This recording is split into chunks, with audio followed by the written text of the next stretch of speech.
हर हर महादेव। दोस्तों कैसे हैं आप लोग।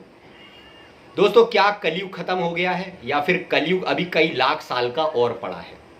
हम सभी के मन में ये प्रश्न चलता है और बहुत से लोग तो ये कहते हैं कि कलयुग अभी कई लाख साल का पड़ा है, लेकिन वहीं कुछ लोगों का मानना है कि कलयुग खत्म हो चुका है और सतयुग के चरण पड़ चुके हैं। यानी सतयुग प्रारंभ होना स्टार्ट हो गया है, लेकिन पूरी तरह बरताने से पहले विनाश होगा। लेकिन आखिर इनमें कौन सी बात सच है। अगर आप आज के महाज्ञानियों से पूछो तो बड़े बड़े महाज्ञानी जो हैं वो यही बताते हैं कि असल में कलयुग की जो एग्जैक्ट टाइमिंग है वो है 4,32,000 वर्ष और कलयुग के केवल अभी 5,000 वर्ष बीते हैं, ऐसा आज के महाज्ञानी कहते हैं। जब भी उनसे पूछा जाए सवाल कि कलयुग कब खत्म होगा तो वो यही कह देते हैं कि अरे अभी तो कलयुग कई लाख साल का बचा है। असल में कलयुग 4,32,000 वर्ष का है और अभी तो 5,000 वर्ष बीते हैं। अभी तो कई लाख साल हैं कलयुग के खत्म होने में, अभी तो कलयुग बच्चा है। लेकिन दोस्तों ये सब अज्ञानता की बातें हैं। मैं आपको इसको प्रूफ करके दिखाऊंगा। दोस्तों सबसे पहली बात तो हमारे धर्मशास्त्रों में कलयुग की केवल एक ही प्रमाण नहीं दिया, एक ही नंबर नहीं दिया कि ये इतने साल का होगा। जैसे सभी लोग कहते हैं 4,32,000 वर्ष, लेकिन किसी और के मुंह से आपने कोई और बात नहीं सुनी होगी। लेकिन हमारे ही धर्मशास्त्रों में कलयुग के 3 गणनाएं और दी हैं, यानी 3 नंबर्स और दिए हैं कि कलयुग इतने वर्ष का होगा। आज मैं सब आपके साथ शेयर करने वाला हूं और कलयुग खत्म हो चुका है, सतयुग के चरण पड़ चुके हैं, पूरी तरह बरताने से पहले विनाश होगा। आज मैं आपको इस वीडियो में ये सिद्ध कर दिखाऊंगा। तो स्टार्ट करते हैं आज का वीडियो। सबसे पहली बात, लोग कहते हैं कलयुग 4,32,000 वर्ष का है, लेकिन मैं आज आपको ऐसी 3 और प्रमाण दूंगा जो कभी लोगों ने आपको दिए ही नहीं होंगे। दोस्तों सुख सागर श्रीमद् भागवत टीका शालिग्राम पेज नंबर 356 पर दिया है कि 1200 वर्ष तक कलयुग रहता है। देवताओं के 1200 वर्ष तक कलयुग रहता है। कहां 4,32,000 वर्ष और यहां पर दिया है केवल 1200 वर्ष। ठीक 6 लाइन नीचे दिया है कि 1000 वर्ष व्यतीत हो जाएंगे, ये कलयुग का प्रमाण है। सुख सागर श्रीमद् भागवत में बोला है कि कलयुग 1200 वर्ष का होता है। कहां 4,32,000 वर्ष और कहां 1200 वर्ष। फिर इसी के नीचे दिया है कलयुग का मान 1000 वर्ष। क्या कभी आपने किसी भी ज्ञानी को यह कहते सुना कि कलयुग का मान 1200 वर्ष होगा या 1000 वर्ष होगा। लेकिन यहां पर लिखा है, कहां लाख की बात हो रही, कहां हजारों में बात आ गई है। अब आगे आ जाते हैं। एक और प्रमाण दिया है नारद विष्णु पुराण पेज नंबर 738 दिव्य मानवीय गणना के अनुसार, चतुर्थ अंश में दिया है, दिव्य मानवीय गणना के अनुसार कलयुग 3,60,000 वर्ष का होगा। अब दोस्तों अभी तक आपने सब ज्ञानियों को यह कहते सुना है कि कलयुग 4,32,000 वर्ष का होगा, लेकिन मैंने आपको प्रमाण दिए हैं, आप जाकर देख सकते हैं कि इन तीनों में 3 बातें और लिखी हैं। अब इन चारों में से कौन सी बात सत्य है। आखिर ये कलयुग की गुत्थी ये कब खत्म हो रहा है, ये सुलझेगी कैसे। दोस्तों इसके लिए हमें जाना होगा सूर्य सिद्धांत 14वां अध्याय प्रथम श्लोक। इसमें दिया है ब्रह्म दिव्यम तथा प्रीतम प्राजापत्यम गुणों तथा सौरेत सावनम चंद्रमाक्षम मानानी नेनवे। कह रहे हैं ये वर्ष 9 प्रकार के होते हैं, जो इन्हें नहीं जानता वो कलयुग का कभी हिसाब नहीं लगा सकता। ये सूर्य सिद्धांत कह रहा है। यानी ये जितने भी वर्ष दिए हैं ये सब बात तो एक ही बता रहे हैं, लेकिन इनकी गणना हमें खुद से करनी होगी, कैलकुलेट करनी होगी। आगे आ जाते हैं। अब ये 9 प्रकार के वर्ष कौन से होते हैं, इन पर थोड़ा प्रकाश डाल लेते हैं। पहला होता है चांद वर्ष जो 355 दिन का होता है। दूसरा 5 दिन बढ़ाकर गाथा कंबर के ब्रह्मा जी अपना वर्ष लेकर चलते हैं 360 दिन का। एक होता है नॉर्मल ईयर 365 दिन का जो हमारा होता है, और एक होता है लीप ईयर 366 दिन का। एक होता है 12 घड़ी 10 पल 15 विपल वाला वर्ष। एक होता है 12 साल में एक बार पड़ने वाला कुंभ वर्ष। और एक होता है मानवीय वर्ष जो केवल 24 घंटे का होता है, 1 दिन का। और 1 साल 1 महीने के बराबर होता है और 1 वर्ष 1 सप्ताह के बराबर होता है। ये सारे ही वर्ष दिए गए हैं और इनसे ही कलयुग का हिसाब लगाया जाता है। अब हम बात कर लेते हैं। कलयुग का मान दिया गया है 1000 वर्ष। अगर हम 1000 वर्ष वाली बात से लगाएं जो हमें दिया है सुख सागर श्रीमद् भागवत में, कलयुग का मान 1000 वर्ष दिया है। अब अगर आप वर्ष पे चले जाओ ब्रह्मा जी वाले 360 दिन वाले, तो अगर आप 360 गुणा 1000 करते हो तो ये आ गया 3,60,000 वर्ष जो नारद विष्णु पुराण में दिया है।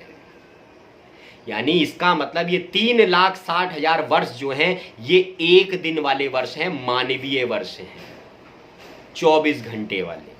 तो 4,32,000 लोग जो आज के सालों को लगाए बैठे हैं, ये 4,32,000 दिन है, दिन, और ये खत्म हो चुके हैं। 3,60,000 वर्ष नारद विष्णु पुराण का आपका डाउट क्लियर हो गया होगा। अब आ जाते हैं 4,32,000 क्यों दिया है। तो सुख सागर श्रीमद् भागवत में ही 1200 वर्ष का जो कलयुग बताया है, अगर आप 1200 की गुणा 360 से करोगे तो आएगा 4,32,000 वर्ष। तो यानी ये 4,32,000 वर्ष जो दिए हैं ये क्या हैं, ये मानवीय वर्ष हैं, यानी ये एक दिन वाले वर्ष हैं। ये 4,32,000 जो है ये एक दिन है, यानी दिन वाले वर्ष हैं। ठीक, अभी मैंने पीछे बताया कि 1000 गुणा 360 यानी 3,60,000 वर्ष, ये 3,60,000 वर्ष मानवीय वर्ष हैं, यानी 24 घंटे वाले वर्ष हैं। ऐसे ही 1200 के हिसाब से अगर आप लगाओगे तो 1200 गुणा 360 4,32,000 वर्ष, ये मानवीय वर्ष हैं, एक दिन वाले वर्ष हैं। आज के लोग इन्हें वाले 365 दिन वाले वर्ष समझ लेते हैं, ये अज्ञानता है। दोस्तों असल में सारे युग बराबर होते हैं। युग समेस्यन्ति सिद्धांत के अनुसार सभी युग बराबर होते हैं, कोई युग बड़ा नहीं होता। कलयुग को महान बताया गया है, बड़ा नहीं बताया गया। ये सारे ही युग बराबर होते हैं। तो अगर हम इस गणना को लेकर चलें तो 1200 वर्ष का सतयुग, और सबसे पहली बात हर युग में चारों युग घूमते हैं, ये कलयुग का कलयुग चल रहा है। यानी कलयुग में भी सबसे शुरू में सतयुग था। अभी आपने देखा होगा पीछे 100 साल में ही ज़्यादा गंदगी फैली है, इससे पहले आप देखिए कि सतयुग जैसा ही कलयुग लगता था। तो कलयुग में जो प्रथम चरण था वो सतयुग, उसके बाद थोड़ा गंदा हुआ तो त्रेता, उसके बाद थोड़ा और गंदा हुआ द्वापर, उसके बाद पूरा गंदा हो गया तो कलयुग जो अभी चल रहा है, कलयुग का कलयुग। तो हर युग में चारों युग घूमते हैं, ये कलयुग का कलयुग चल रहा है। और कलयुग का कलयुग को आपको समझने के लिए इस गणना को जरूर समझना होगा जो हमें दिया है सुख सागर श्रीमद् भागवत में 1200 वर्ष का कलयुग। तो 1200 वर्ष का कलयुग, 1200 का त्रेता, 1200 का द्वापर और 1200 का कलयुग, 1200 का सतयुग, 1200 का त्रेता, 1200 का द्वापर और 1200 का कलयुग, चारों युग 1200 के, ये हो गए 4800 वर्ष। अब जब दो युग मिलते हैं तो 50 वर्ष की एक दो युगों की संधि होती है, एक युग की संधि होती है। तो 50 एक की, तो 4 युगों की कितनी हो गई, 200। तो 4800 में 200 प्लस करा तो ये आ गया 5000। जब संधि का आधा संध्यांश होता है, 25 वर्ष का हर एक युग का संध्यांश होता है, तो 25 वर्ष का एक का, तो 4 युगों का हो गया 100 वर्ष। तो 100 ये ऐड कर दीजिए, 4800 वो, इसमें 200 ये ऐड कर दिए संधि वाले, और 100 जो ऐड कर दिए वो संध्यांश वाले। तो ये 5100 वर्ष का टाइम हमारा पूरा हो चुका है। आधे चैत्र 1999 में ये टाइम पूरा हो चुका है। अब हम देख लेते हैं कैसे। दोस्तों कहते हैं कलयुग की शुरुआत 3102 ईसा पूर्व 20 फरवरी 2:28 और 30 सेकंड पर शुरू हुई थी, ये बोला जाता है, और शुक्रवार का दिन था। तो 3102 में अगर आप 2021 को प्लस कर दें तो 5121 चल रहा है, यानी 5100 वर्ष का टाइम पूरा हो चुका है। 5000 वर्ष बीत चुके हैं। जो बोला है कि कलयुग के अंत का समय 5000 वर्ष होगा, 5100 वर्ष का एक कल्पांत होगा, पूरा कल्पांत पूरा हो चुका है, चारों युग घूम चुके हैं, कलयुग खत्म हो गया है, सतयुग के चरण पड़ चुके हैं, पूरी तरह बरताने से पहले विनाश होगा। अब आपको ये बात मेरी समझ में आ गई होगी, लेकिन अभी भी डाउट्स होंगे तो मैं इन डाउट्स को भी अभी आपको क्लियर करने वाला हूं। दोस्तों सबसे पहले मैं आपको एक चीज दिखाना चाहता हूं, ये रविदास जी की भविष्यवाणी है। वैसे तो भविष्यवाणी बहुत बड़ी है, लेकिन मैं केवल अवतार के विषय में और सतयुग के विषय में जो भविष्यवाणी दी गई है उसी को पढ़ूंगा। इसमें दिया है, भारत में अवतारी होगा जो अति विस्मयकारी होगा, ज्ञानी और विज्ञानी होगा वो अद्भुत सेनानी होगा। कि भारत में कल की अवतार होगा। जीते जी कई बार मरेगा, छद्म वेश में वो विचरेगा, देश बचाने के लिए होगा आह्वान, युग परिवर्तन के लिए चले प्रबल तूफान। तीनों ओर से हमला होगा हमला, देश के अंदर द्रोही घपला, सभी तरफ कोराम मचेगा, कैसे हिंदुस्तान मचेगा। एक तो सारे देश हिंदुस्तान से युद्ध करने के लिए आ जाएंगे, और हिंदुस्तान में खुद भी आपस में ही मतभेद चल रहा होगा, जैसे आप देख रहे हैं आज चल रहा है। नेता मंत्री और अधिकारी जान बचाना होगा भारी। आज जितने भी लोग हैं जो राजनीति के नाम पर लोगों को लूट रहे हैं, ये सब कर रहे हैं, एक समय ऐसा आएगा, आज तो ये भगवान की तरफ ध्यान नहीं दे रहे हैं, लेकिन एक समय ऐसा आएगा इनका जान बचाना भारी हो जाएगा। नेता मंत्री और अधिकारी जान बचाना होगा भारी, चोर सब मैदान भागेंगे, सब अपने अपने घर दुबकेंगे। जिन जिन भारत मात सताई, जिनने उसकी करी लुटाई, ढूंढ ढूंढ कर बदला लेगा, सब हिसाब चुकता कर देगा। चीन अरब की धुरी बनेगी, विध्वंसक ताकत उभरेगी, घाटे में होंगे ईसाई, इटली में कोराम मचेगा, लंदर सागर में डूबेगा। अब आगे कह रहे हैं, इस पे गौर करना। युद्ध तीसरा प्रलयंकारी, जो होगा भारी संहारी, भारत होगा विश्व का नेता, भारत दुनिया का कार्यालय होगा, भारत में न्यायालय होगा, तब सतयुग दर्शन आएगा, संत राज सुख बरसाएगा, शेष वर्ष तक सतयुग लागे, विश्व गुरु बन भारत जागे। अब ये कह रहे हैं कि तीसरे विश्व युद्ध के बाद सतयुग आएगा। अब मेरे भाई एक बात आप सोच कर देखें, आज जो हालात दुनिया के आपको दिख रहे हैं, जैसे बोला जाता है कलयुग 4,32,000 वर्ष का है, अभी तो 5,000 वर्ष बीते हैं, तो क्या आपको लगता है कि तीसरा विश्व युद्ध होने में अभी लाखों साल पड़े होंगे? ये तो कह रहे हैं तीसरे विश्व युद्ध के बाद ही सतयुग लग जाएगा, और लोग कह रहे हैं अभी कलयुग के खत्म होने में 4,32,000 वर्ष है।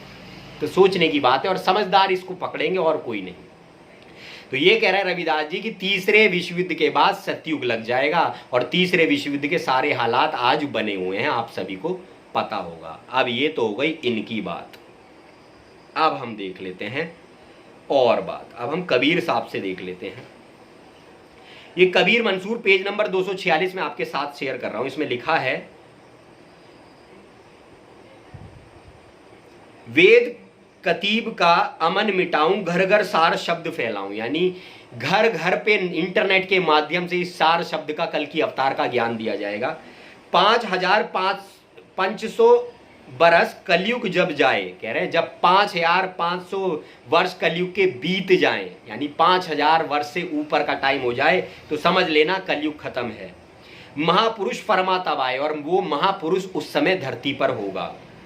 समरथ हुक्म चले सब माही, यानी सब में एक जैसा हुक्म चलेगा, उसका ही शासन चलेगा।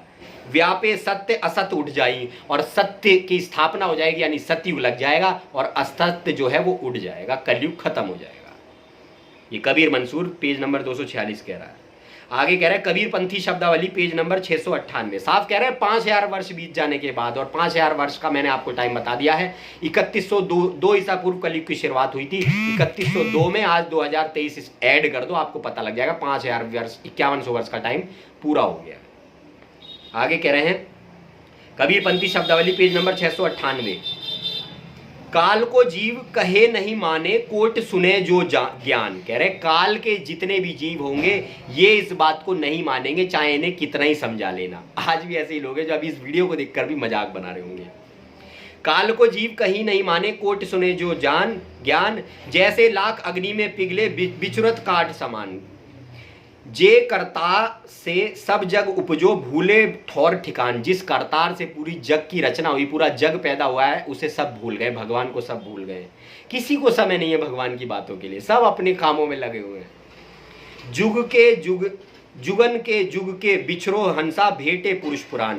कह रहे अनेकों कल्पों के जो हंस प्रभु से बिछड़ गए हैं, जब कल्पांत में कल की अवतार आएगा तो वो सारे हंस उसके पास एकत्रित हो जाएंगे।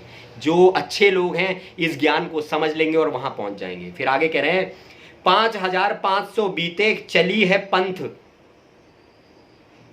निशान। कह रहे जब 5,000 वर्ष बीत जाएंगे तब वो पंथ का निशान चलेगा। घर घर सत्य शब्द सो तो फैले, सतयुग बरसे आन। कह रहे घर घर में शब्द का ज्ञान दिया जाएगा, क्योंकि महाप्रलय में केवल शब्द वाले ही बसते हैं। तभी बोला जाता है जप मरे अजपा मरे, अनहद हु मर जाए, सूरज समानी शब्द में उसे काल नहीं खाए। केवल शब्द को सुनने वाले ही महाप्रलय में बसते हैं।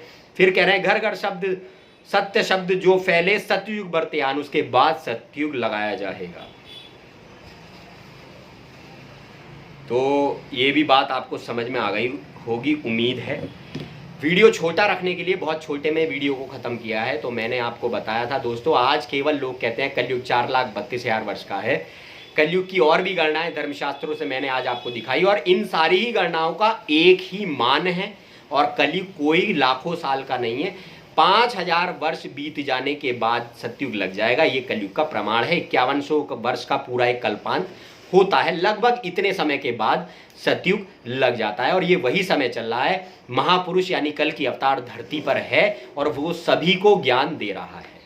आप कई बातों से इसको समझ सकते हैं। तो अगर ये वीडियो अच्छा लगा हो तो कमेंट में जय हरनाम जरूर लिखें और इस वीडियो को इतना शेयर करें ताकि इन लोगों को पता लगे जो ये आज भी हमें गुमराह कर रहे हैं कि कलयुग तो अभी बहुत बड़ा है, इन सबको ये जवाब मिले कि कलयुग खत्म हो चुका है। तो हर हर महादेव।